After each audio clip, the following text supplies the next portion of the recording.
جب وہ اچانک وہ گھڑی آ جائے گی تو یہی لوگ کہیں گے افسوس، ہم سے اس معاملے میں کیسی تقصیر ہوئی، اور ان کا حال یہ ہوگا کہ اپنی پیٹھوں پر اپنے گناہوں کا بوجھ لادے ہوئے ہوں گے۔ دیکھو کیسا برا بوجھ ہے جو یہ اٹھا رہے ہیں۔ دنیا کی زندگی تو ایک کھیل اور ایک تماشا ہے، حقیقت میں آخرت ہی کا مقام ان لوگوں کے لیے بہتر ہے جو ضیاء کاری سے بچنا چاہتے ہیں۔ پھر کیا تم لوگ عقل سے کام لوگے؟ وما علینا الا البلاغ۔ اس رکوع کے اندر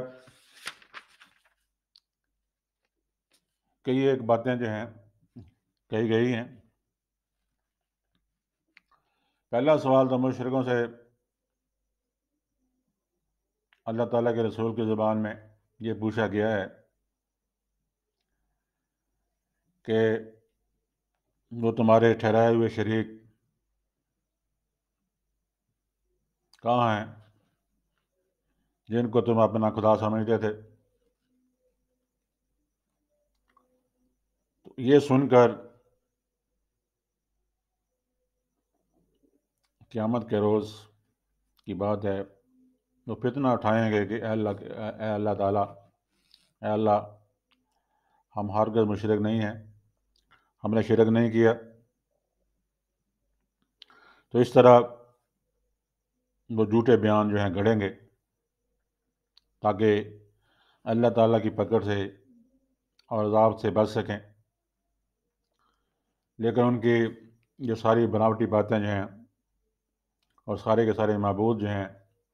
ان سے گم ہو جائیں گے، اور وہاں ان کو وہ ٹھہرائے ہوئے شریک جو ہیں وہ نہیں ملیں گے۔ یہ شریک بوتی نہیں ہے، یہ شریک جو ہیں یہ دربار شربار جو ہیں، یہ جن کو بنائے ہوئے ہیں، جن سے کہتے ہیں کہ یہ ہماری فلاں حاجت پوری کر سکتے ہیں، پیر فقیر جو ہیں، تو یہ معبود ہی ہیں ان کے، لیکن وہاں یہ سارے کے سارے گم ہو جائیں گے۔ اس کے بعد اس رکوع کے اندر اللہ تعالیٰ پھر واپس آتا ہے اور قرآن کے بارے میں کہتا ہے کہ اس کو کان لگا کر وہ لوگ سنتے ہیں، لیکن ان کے دلوں پر پردہ پڑا ہوا ہے اور ان کے کانوں کے اندر گرانی ہے کہ وہ اس کو نہیں سمجھ سکتے، اور سب کچھ سننے کے بعد بھی ایسا محسوس ہے کہ انہوں نے کچھ نہیں سنا۔ اس کے علاوہ اللہ تعالیٰ فرما رہے ہیں کہ خواہ یہ کوئی نشانی دیکھ لیں، یہ قرآن کے اوپر ایمان لا کر نہیں دیں گے۔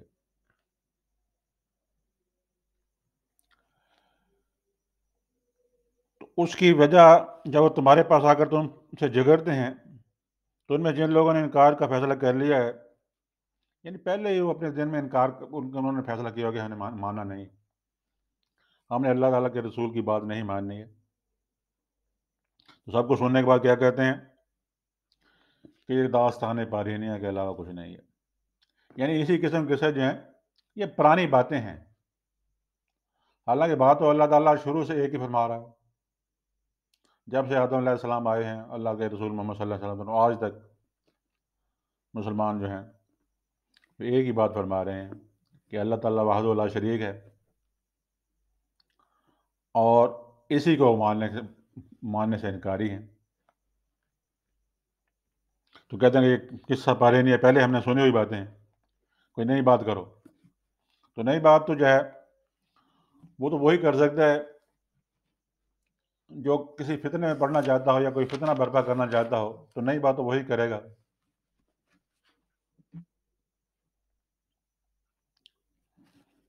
پھر اللہ تعالیٰ فرماتا ہے کہ یہ قبول نہیں کر رہے بلکہ دوسروں کو بھی روکتے ہیں اس قرآن کو قبول کرنے سے،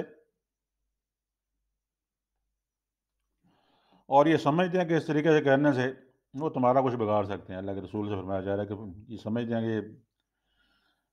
کہ اس طریقے سے یہ طریقہ اختیار کرنے کے بعد کہ لوگوں کو روکیں گے، خود نہیں قبول کریں گے تو تمہارا کچھ بگڑ جائے گا۔ حالانکہ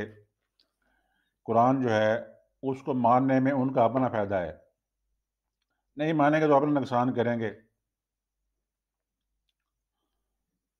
تو اس نقصان کی تفسیر کچھ اللہ تعالیٰ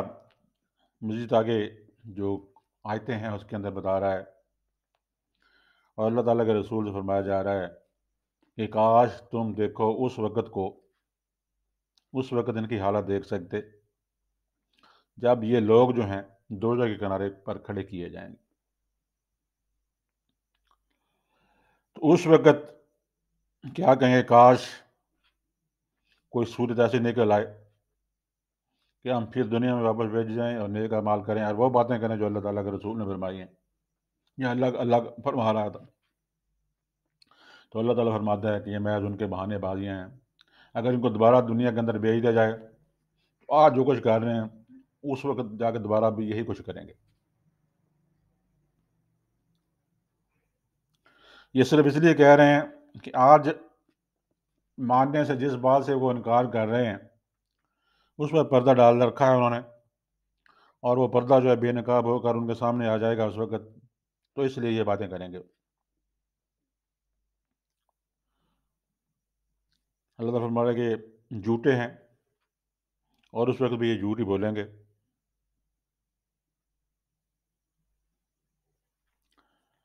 تو اس کے بعد اللہ تعالیٰ مزید فرما رہے ہیں کہ آج یہ لوگ سمجھ رہے ہیں کہ دنیا کی زندگی جو ہے اس کے علاوہ کوئی اور زندگی نہیں ہے،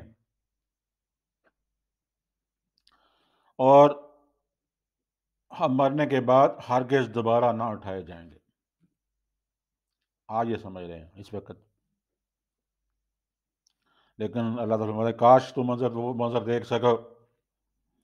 جب یہ سب اپنے رب کے سامنے کھڑے کیے جائیں گے۔ اس وقت ان کا رب سے ان سے پوچھے گا کیا یہ حقیقت نہیں ہے جو تم سے کہی گئی تھی، وہ حقیقت نہیں ہے؟ تو یہ کہیں گے ہاں اے ہمارے رب یہ حقیقت ہے۔ تو اللہ تعالیٰ فرمائے گا اچھا تو آپ اپنے انکار حقیقت کی پاداش میں عذاب کا مزہ چکھو۔ اب تو عذاب ہی عذاب ہے، تم نے اس وقت جس وقت ماننے کی وقت تھا اس وقت تم نے نہیں مانا، نہیں تسلیم کیا، تو چونکہ اس وقت تمہیں تسلیم نہیں کیا تو لہٰذا آپ اس کا مزہ چکھو انکار حقیقت کا۔ نقصان میں پڑ گئے۔ اللہ تعالیٰ مزید فرماتے ہیں وہ لوگ جنہوں نے اللہ سے اپنی ملاقات کی اطلاع کو جھوٹ قرار دیا، جب وہ گھڑی اچانک ان کے سامنے آ جائے گی تو یہ لوگ کہیں گے افسوس ہم سے اس معاملہ میں کیسی تقصیر ہوئی، اور ان کا حال یہ ہوگا کہ اپنی پیٹھوں پر اپنے گناہوں کا بوجھ لادے ہوئے ہوں گے، اور اللہ تعالیٰ ہمارا کیسا برا بوجھ ہے جو یہ اٹھا رہے ہیں۔ دنیا کی زندگی جو ہے ایک کھیل اور تماشا ہے، حقیقت میں آخرت ہی کا مقام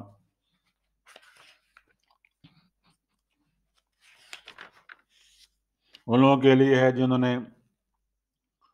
ان کے لیے بہتری اور ضیاءکاری سے بچنا چاہتے ہیں، جو نقصان سے بچنا چاہتے ہیں۔ پھر کیا تم لوگ عقل سے کام نہ لوگے؟ تو یہ سوال اللہ تعالیٰ کر کے چھوڑ دیتا ہے ان کو اس سوال پر غور و فکر کرنے کے لیے کہ شاید غور و فکر کریں اور سمجھ جائیں اور پلٹ آئیں اور وہ بات مان لیں جو اللہ تعالیٰ کا رسول فرما رہا ہے، اللہ کی زبان سے اللہ کا رسول جو کچھ فرما رہا ہے وما علینا الا البلاغ۔ کیا تم عقل سے کام نہ لوگے؟ وما علینا